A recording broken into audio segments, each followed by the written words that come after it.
Hello hi ಎಲ್ಲರಿಗೂ ನಮಸ್ಕಾರ. ನಾನು ನಿಮ್ಮ ಸುಷ್ಮಿತಾ ರಾಕೇಶ್. ಎಲ್ಲರೂ ಹೇಗಿದ್ದೀರಾ? ಎಲ್ಲರೂ ಚೆನ್ನಾಗಿದ್ದೀರಾ ಅಂತ ನಾನು ಭಾವಿಸ್ತಾ ಇದ್ದೀನಿ.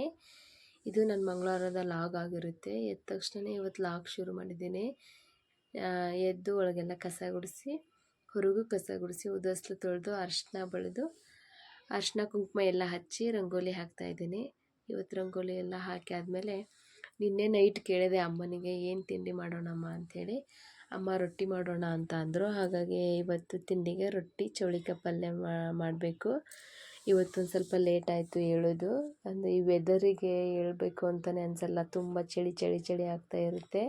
ಅದಕ್ಕೆ ಸ್ವಲ್ಪ ಲೇಟ್ ಆಯಿತು. ಎಲ್ಲ ಅಲ್ಲಿ ರಂಗೋಲಿ ಹಾಕಿ ಇಲ್ಲಿ ರಂಗೋಲಿ ಹಾಕೋದೆಲ್ಲ ಮುಗೀತು. ಪೂಜೆ ಮಾಡ್ತಾಯಿದ್ದೀನಿ. ದೇವ್ರ ಮನೆಗೂ ಅರಿಶಿನ ಎಲ್ಲ ಬಳಿದು ಉದಸ್ಲಿಗೆ ಅರಿಶಿನ ಕುಂಕುಮ ಎಲ್ಲ ಹಚ್ಚಿ ರಂಗೋಲಿ ಹಾಕ್ತಾಯಿದ್ದೀನಿ. ರಂಗೋಲಿ ಹಾಕೋದೆಲ್ಲ ಮುಗೀತು. ನನ್ನ ಮಗ ಎದ್ದು ನಾನು ಪೂಜೆ ಮಾಡ್ತೀನಿ ಮಮ್ಮಿ ಎಂದು ಅವನು ಪೂಜೆ ಮಾಡ್ತಾಯಿದ್ದಾನೆ ನೋಡಿ. ಅವ್ನು ಪೂಜೆ ಮಾಡೋವರೆಗೂ ನಾನು ನಿಂತ್ಕೊಂಡಿದ್ದೆ. ಮತ್ತು ಅವನೇ ದೇವರಿದ್ದಂಗಲ್ವಾ, ಮಾಡಲಿ ಅಂಥೇಳಿ ಅವನು ಪೂಜೆ ಮಾಡಾದ್ಮೇಲೆ ನನ್ನ ಕೈಯಲ್ಲಿ ಕೊಟ್ಟ. ನಂದು ಪೂಜೆ ಎಲ್ಲ ಮಾಡಿ ಬಂದೆ. ಮನೆಗೆಲ್ಲ ಧೂಪ ಹಿಡಿದೆ. ಧೂಪ ಹಿಡಿದ್ರೆ ಏನೋ ಮನೆಗೆ ಒಂಥರ ಶಾಂತಿ ಅನಿಸುತ್ತೆ. ಎದ್ದ ತಕ್ಷಣ ಸ್ನಾನ ಮಾಡಿ ಪೂಜೆ ಮಾಡಿದ ಮೇಲೆ ಮನ್ಸಿಗೆ ನೆಮ್ಮದಿ ಆಗೋದು. ನಾವು ಈಗಂತ ಅಲ್ಲ, ಯಾವಾಗಲೂ ಅಷ್ಟೇ ಮನೆ ಕೆಲಸ ಎಲ್ಲ ಮುಗಿಸಿ ನೆಲ ಒರೆಸಿ ಸ್ನಾನ ಮಾಡಿ ಪೂಜೆ ಮಾಡಾದ್ಮೇಲೆ ತಿಂಡಿ ಮಾಡೋದು. ಬೇಗ ಎಲ್ಲಿಗಾದರೂ ಹೋಗೋದಿತ್ತು ಅಂದರೂ ಬೆಳಗ್ಗೆ ಬೇಗ ಎದ್ದು ಕಸ ಎಲ್ಲ ಹೊಡೆದು ನೆಲ ಎಲ್ಲ ಒರೆಸಿ ಪೂಜೆ ಮಾಡಾದ್ಮೇಲೆ ತಿಂಡಿ ಮಾಡೇ ಮುಂದಿನ ಕೆಲಸ ನಮ್ಮದು. ಹಂಗೆ ಆ ರೂಢಿ ಇದ್ದರೆ ಚೆಂದ. ಯಾಕೆಂದರೆ ಮನೇಲಿ ಬೇಗ ಪೂಜೆ ಎಲ್ಲ ಆಗಿಬಿಡುತ್ತೆ. ಹಾಗಾಗಿ ಬೆಳಗ್ಗೆ ಪೂಜೆ ಮಾಡಿದರೆ ಒಂಥರ ಚೆಂದ ಅಲ್ವಾ. ಹಾಗಾಗಿ ರೊಟ್ಟಿಗೆ ಹೆಸರಿಟ್ಟಿದ್ದೆ. ಅದಕ್ಕೆ ಹಿಟ್ಟು ಹಾಕಿ ಎಲ್ಲ ಕಲಸಿ ನಾದಬೇಕು. ಆವಾಗ ಎಲ್ಲ ಕೊಣವಿಗೆ ಅಂತ ಹೇಳಿ ಬರೋದು, ಅದಕ್ಕೆಲ್ಲ ಹಿಟ್ಟು ಹಾಕಿ ನಾದಿ ತಟ್ತಿದ್ರು ದಬ ದಬ ದಬ ಅಂಥೇಳಿ. ಈಗೆಲ್ಲಿ ತಟ್ಟೋದು, ನನಗೂ ತಟ್ಟಕ್ಕೆ ಬರಲ್ಲ, ಹೇಳಿದೆ ಅಷ್ಟೇ ನಾನು. ಇದು ಚೌಳಿಕಾಯಿ ಹುರಿತಾ ಇದೆ ಅಮ್ಮ. ಚೌಳಿಕಾಯಿ ಪಲ್ಯ ಮಾಡೋದಕ್ಕೆ ನಾನು ಹುಳ್ಳಿಕಾಳು ಮೇಳೆ ಕಟ್ಟಿದ್ದೆ. ಅಂದರೆ ಈ ಥರ ಅರ್ಬೇಲಿ ಕಟ್ಟಿಟ್ರೆ ಬೇಗ ಬರುತ್ತೆ, ಆಮೇಲೆ ಚೆನ್ನಾಗಿ ಬರುತ್ತೆ. ನಾಳೆ ರೊಟ್ಟಿ ಮಾಡಿ ಪಲ್ಯ ಮಾಡಬೇಕು ಅಂಥೇಳಿ ನೋಡಿ ಅಮ್ಮ ಈರುಳ್ಳಿ ಟೊಮೊಟೊ ಹೆಚ್ಕೊಂಡಿದ್ದಾರೆ. ಒಂದು ಪಾತ್ರೆ ಇಟ್ಟು ಅದಕ್ಕೆ ಎಣ್ಣೆ, ಸಾಸಿವೆ, ಜೀರಿಗೆ ಅವೆಲ್ಲ ಹಾಕಿ ಈರುಳ್ಳಿ ಟೊಮೊಟೊ ಹಾಕಿ ಪಲ್ಯ ಮಾಡ್ತಾಯಿದ್ದಾರೆ. ಎಲ್ಲದೂ ತೋರ್ಸೋಕ್ಕಾಗಿಲ್ಲ, ಲೇಟಾಗಿದೆ. ಕೆಲ್ಸಕ್ಕೆ ಹೋಗ್ಬೇಕಿತ್ತು ನಮ್ಮ ಮನೇಲಿ. ನಮ್ಮ ಮಾಮ ನಮ್ಮ ಮನೆಯವರು ಅರ್ಜೆಂಟ್ ಮಾಡ್ತಾಯಿದ್ರು. ಹಾಗಾಗಿ ಸ್ವಲ್ಪ ವಿಡಿಯೋ ಅಷ್ಟೇ ತೋರಿಸಿದ್ದೀನಿ. ಈಗ ಅಮ್ಮ ಪಲ್ಯ ಎಲ್ಲ ಮಾಡ್ತಾಯಿದ್ದಾರೆ. ಮುಗಿಸಿ ರೊಟ್ಟಿ ಮಾಡೋಕ್ಕೆ ಬರ್ತಾರೆ. ನಾನು ರೊಟ್ಟಿ ಮಾಡ್ತಾಯಿದ್ದೀನಿ. ಈ ಥರ ಬಂದಿದೆ ನೋಡಿ ಫೈನಲಾಗಿ ಪಲ್ಯ. ಚೆನ್ನಾಗಾಗುತ್ತೆ ಚೌಳಿಕಾಯಿ ಪಲ್ಯ. ರೊಟ್ಟಿಗೆ ತುಂಬ ಕಾಂಬಿನೇಷನ್ ಆಗಿರುತ್ತೆ. ಈ ಕಡೆ ರೊಟ್ಟಿ ಚೌಳಿಕಾಯಿ ಪಲ್ಯ ರೆಡಿಯಾಗಿದೆ. ಎಲ್ಲರಿಗೂ ಹಾಕ್ಕೊಟ್ರು, ನಾವು ತಿಂದ್ವಿ. ತಿಂದು ಎಲ್ಲ ಕೆಲಸ ಶುರು ಮಾಡಬೇಕೀಗ ಮಧ್ಯಾಹ್ನ ಕೆಲಸ. ರೊಟ್ಟಿ ಮಾಡಿದ ದಿನ ನಮ್ಮನೆ ಅಡುಗೆ ಮನೆ ನೋಡಬೇಕು ನೀವು ಯಾವ ಥರ ಇರುತ್ತೆ ಅಂತ. ಈ ಥರ ಇರುತ್ತೆ ನೋಡಿ. ಇದನ್ನೆಲ್ಲ ಕ್ಲೀನಾಗಿ ಮಾಡಬೇಕು. ಕ್ಲೀನೆಲ್ಲ ಮಾಡಿ ಪಾತ್ರೆ ಎಲ್ಲ ತೊಳೆದು ಬಟ್ಟೆ ತೊಳೆಬಿದ್ವು. ಬಟ್ಟೆ ತೊಳೆಯಕ್ಕಂತ ಹೋದೆ. ನಮ್ಮ ಮನೇಲಿ ವಾಷಿಂಗ್ ಮಿಷಿನ್ ಇಲ್ಲ, ನನ್ನ ಕೈಯೇ ವಾಷಿಂಗ್ ಮಿಷಿನ್ನು.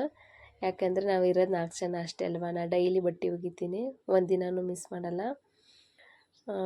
ನನ್ನ ಮಗ ಮಲಗಿದ್ದಾನೆ ನೋಡಿ. ಬಂದು ಊಟ ಎಲ್ಲ ಮಾಡಿದೆ. ನನ್ನ ಮಗ ಮಲಗಿದ್ದಾನೆ. ಅವನು 2ರಿಂದ 3 ತಾಸು ಮಲಗ್ತಾನೆ. ಆವಾಗ ನಮ್ಮ ಮನೆ ನೆಮ್ಮದಿಯಿಂದ ಇರೋದು. ಇವತ್ತು ಸ್ನ್ಯಾಕ್ಸಿಗೆ ಅಂಥೇಳಿ ಕಡಲೆ ಬೀಜದ್ದು ಮಸಾಲೆ ಕಡಲೆ ಬರುತ್ತಲ್ಲ, ಅದನ್ನು ಮಾಡ್ತಾಯಿದ್ದೀನಿ. ಅದಕ್ಕೆ ಏನೇನು ಬೇಕು ಅಂತ ತೋರಿಸ್ತಾ ಇದ್ದೀನಿ ನೋಡಿ.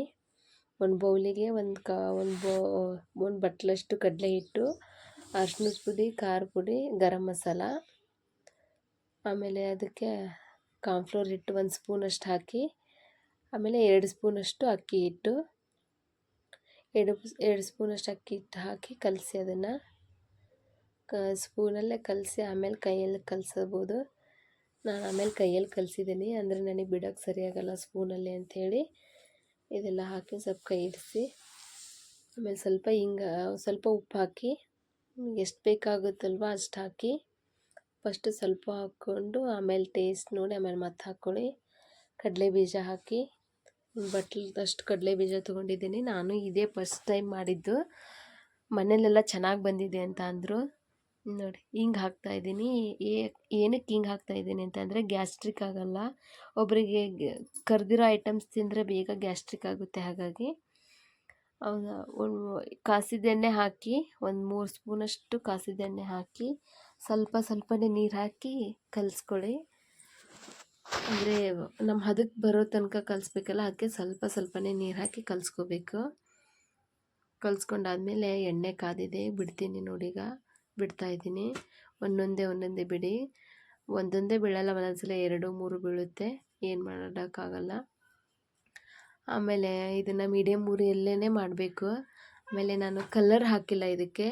ಯಾಕೆ ಕಲರ್ ಹಾಕಿಲ್ಲ ಅಂದರೆ ಹೆಲ್ತಿಗೆ ಚಲೋ ಅಲ್ಲ ಕಲರ್, ನ್ಯಾಚುರಲ್ ಆಗಿ ಮಾಡೋಣ ಅಂತೇಳಿ ಮಾಡ್ತಾಯಿದ್ದೀನಿ.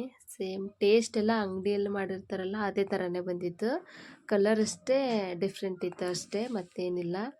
ಈ ಥರ ಬಂದಿದೆ ನೋಡಿ, ಈ ಥರ ಎಲ್ಲ ಬಂದು ಲಾಸ್ಟಿಗೆ ಎಲ್ಲ ಕರೆಕ್ಟ್ ಆಯ್ತು, ಬಂದಿದೆ ನೋಡಿ. ಇದನ್ನು ಟೀ ಮಾಡಿದ್ವಿ, ಟೀ ಜೊತೆಗೆಲ್ಲ ತಿಂದು ಟೀ ಕುಡಿದು ಇವತ್ತು ಸಂಜೆ ರಾತ್ರಿ ಊಟಕ್ಕೆ ನಮ್ಮ ಅಮ್ಮರು ಚಿಕನ್ ತರ್ತೀವಿ ಅಂದರು, ಅದಕ್ಕೆ ಚಿಕನ್ ತರಕ್ಕೆ ಹೋಗಿದ್ದಾರೆ. ಇವತ್ತು ಚಿಕನ್ ಗ್ರೇವಿ ಮಾಡೋದು ಹೇಗೆ ಅಂತ ತೋರಿಸ್ತೀನಿ ನೋಡಿ. ಒಂದು ಜಾರಿಗೆ ಈರುಳ್ಳಿ ಹಾಕಿ ರುಬ್ಬಿಟ್ಕೊಳ್ಳಿ, ಪೇಸ್ಟ್ ಮಾಡಿ. 2 ಟೊಮೊಟೊನೂ ಪೇಸ್ಟ್ ಮಾಡಿ ಇಟ್ಕೊಳ್ಳಿ. ಮಾಡಿಟ್ಕೊಂಡು ಒಂದು ಬಾಳೆ ಇಟ್ಕೊಂಡು ಅದಕ್ಕೆ ಸ್ವಲ್ಪ ಎಣ್ಣೆ, ಈರುಳ್ಳಿ ಹಾಕಿ ಸ್ವಲ್ಪ ಅದನ್ನು ಕೈಯಾಡಿಸ್ತಾ ಇರಬೇಕು. ಸ್ವಲ್ಪ ಕಲರ್ ಚೇಂಜ್ ಆಗೋವರೆಗೂ ಕೈಯಾಡಿಸಿ. ಆಮೇಲೆ ಒಂದೇ ಟೊಮೊಟೊ ಹಾಕಿದ್ದೀವಿ, ಯಾಕೆಂದರೆ ಆವಾಗಲೇ ರುಬ್ಬೋಕೆ ಹಾಕಿದ್ದೀವಲ್ವ, ಹಾಗಾಗಿ 1 ಟೊಮೊಟೊ ಹಾಕಿದ್ದೀವಿ. ಈಗ 1 ಟೊಮೊಟೊ ಹಾಕಿ ಕೈಯಾಡಿಸ್ಬೇಕು. ಅದನ್ನು ಸ್ವಲ್ಪ ಉಪ್ಪು ಹಾಕಬೇಕು, ಸ್ವಲ್ಪ ಬೇಗ ಬೇಯುತ್ತೆ ಅಂತೇಳಿ ಸ್ವಲ್ಪ ಉಪ್ಪು ಹಾಕಬೇಕು ಅಷ್ಟೇ. ಉಪ್ಪು ಹಾಕಿ ಕೈಯಾಡಿಸ್ತಾ ಇರಬೇಕು ಅದನ್ನು. ಆಮೇಲೆ ಶುಂಠಿ ಬೆಳ್ಳುಳ್ಳಿ ಪೇಸ್ಟ್ ಹಾಕಬೇಕು, ಅದು ಹಸಿ ವಾಸನೆ ಹೋಗೋವರೆಗೂ ಕೈಯಾಡಿಸ್ತಾ ಇರಬೇಕು. ಅದನ್ನು ಹಸಿ ವಾಸನೆ ಹೋಗೋವರೆಗೂ ಕೈಯಾಡಿಸಿ. ಆಮೇಲೆ ರುಬ್ಬಿಟ್ಕೊಂಡಿದ್ವಲ್ಲ ಈರುಳ್ಳಿ, ಅದನ್ನು ಸೇರಿಸ್ಬೇಕು ಅದಕ್ಕೆ.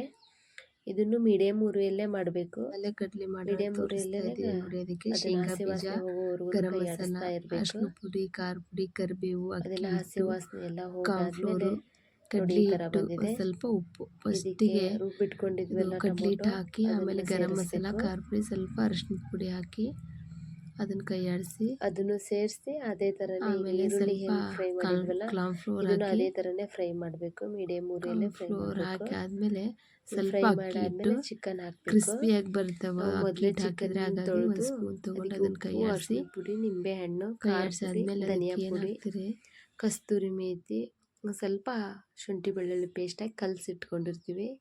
ಯಾಕಂದರೆ ಅದು ಸಾಫ್ಟಾಗಿ ಬರುತ್ತೆ. ಒಂದು ಹಲ್ಲಲ್ಲಿ ಸಿಕ್ಕೊಳ್ತಲ್ವ, ಆ ಥರ ಎಲ್ಲ ಆಗೋಲ್ಲ, ಚೆನ್ನಾಗಿ ಬರುತ್ತೆ ಅಂಥೇಳಿ. ವಿನೆಗರ್ ಇದ್ರೆ ವಿನೆಗರ್ ಹಾಕಿ ಕಲಿಸ್ಬೋದು, ಮೊಸರು ಹಾಕ್ಬೋದು. ನಾವು ನಿಂಬೆಹಣ್ಣು ಹಾಕಿ ಕಲಿಸಿದ್ವಿ. ಆಮೇಲೆ ಸ್ವಲ್ಪ ಕೈ ಆಡಿಸಿ ಆದಮೇಲೆ ಹಸಿ ಕೊತ್ತಂಬರಿ ಹಾಕಬೇಕು. ಅದಕ್ಕೆ ಹಸಿ ಕೊತ್ತಂಬರಿ ಹಾಕಿ ಕೈಯಾಡಿಸ್ಬೇಕು ಅದನ್ನು. ಒಂದು ಸ್ವಲ್ಪ ಹಸಿ ಕೊತ್ತಂಬರಿ ಹಾಕಿ ಚೆಂದಾಗಿ ಕೈಯಾಡಿಸಿ ಆದಮೇಲೆ ಒಂದು 2 ನಿಮಿಷ ಮೇಗೆ ಕ್ಲೋಸ್ ಮಾಡಿ ಬೇಯೋದಕ್ಕೆ ಬಿಡಬೇಕು. ಅದನ್ನು ಕ್ಲೋಸ್ ಮಾಡಿ 2 ನಿಮಿಷ ಬೇಯಬೇಕು, ಮೀಡಿಯಮ್ ಉರಿಯಲ್ಲೇ ಬೇಯಿಸಿ. ನೋಡಿ ಈ ಥರ ಬಂದಿದೆ. ಈ ಥರ ಎಣ್ಣೆ ಬಿಟ್ಕೋಬೇಕು, ಅದು ಎಣ್ಣೆ ಬಿಟ್ಕೊಂಡ್ರೆ ಗ್ರೇವಿ ರೆಡಿಯಾಗಿದೆ ಅಂತ. ಈ ಥರ ಇನ್ನೊಂದು ಸಲ ಕೈಯಾಡಿಸಿ ಆದಮೇಲೆ ಸ್ವಲ್ಪ ನೀರು ಹಾಕಿ, ಯಾಕೆಂದರೆ ನಾವು ಬೆಳಗ್ಗೆನೇ ರೊಟ್ಟಿ ಎಲ್ಲ ಮಾಡಿದ್ವಿ, ರೊಟ್ಟಿಗೆ ಬೇಕಲ್ವ ಅಂಥೇಳಿ ಒಂದು ಸ್ವಲ್ಪ ನೀರು ಹಾಕಿ ಸ್ವಲ್ಪ ರಸ ಥರ ಮಾಡ್ತಾಯಿದ್ದಾರೆ. ನನ್ನ ಮಗನೂ ನೀರು ಹಾಕಿದ ನೋಡ್ರಿ. ಈ ಥರ ಮಾಡಿ ಕೈಯಾಡಿಸ್ಬೇಕು ಅದನ್ನು. ಆಮೇಲೆ ಚಿಕನ್ ಮಸಾಲ, ಗರಂ ಮಸಾಲ ಹಾಕಬೇಕು ಸ್ವಲ್ಪ, ಮತ್ತೇನೂ ಇಲ್ಲ. ಚಿಕನ್ ಮಸಾಲ, ಗರಂ ಮಸಾಲ ಹಾಕಿ ಚೆಂದ ಕೈಯಾಡಿಸಿ ಮೇಲೆ ಮತ್ತೆ ಕ್ಲೋಸ್ ಮಾಡಬೇಕು. ಚೆಂದ ಕೈಯಾಡಿಸ್ಕೊಂಡು ಕ್ಲೋಸ್ ಮಾಡಿ ಒಂದು 2 ರಿಂದ 3 ನಿಮಿಷ ಬೇಯಿಸ್ಬೇಕು. ಅದನ್ನು ಬೇಯಿಸಿದರೆ ಚಿಕನ್ ರೆಡಿ ಆಯಿತು ನೋಡಿ. ಕ್ಲೋಸ್ ಮಾಡಿದ್ದೀನಿ, ಇವಾಗ ತೋರಿಸ್ತೀನಿ ಯಾವ ಥರ ಬಂದಿದೆ ಅಂತ ನೋಡಿ. ಈ ಥರ ಎಣ್ಣೆ ಎಲ್ಲ ಬಿಟ್ಕೊಳ್ತು ಅಂದರೆ ಗ್ರೇವಿ ರೆಡಿಯಾಗಿದೆ ಅಂತ. ಚೆಂದ ಕೈಯಾಡಿಸ್ಬೇಕು. ಈ ವಿಡಿಯೋ ಇಷ್ಟ ಆದರೆ ಶೇರ್ ಮಾಡಿ, ಕಮೆಂಟ್ ಮಾಡಿ, ಪ್ಲೀಸ್ ಸಬ್ಸ್ಕ್ರೈಬ್ ಆಗಿ. ಏನಾದರೂ ತಪ್ಪಿದರೆ ಕಮೆಂಟಲ್ಲಿ ತಿಳಿಸಿ. Thank you.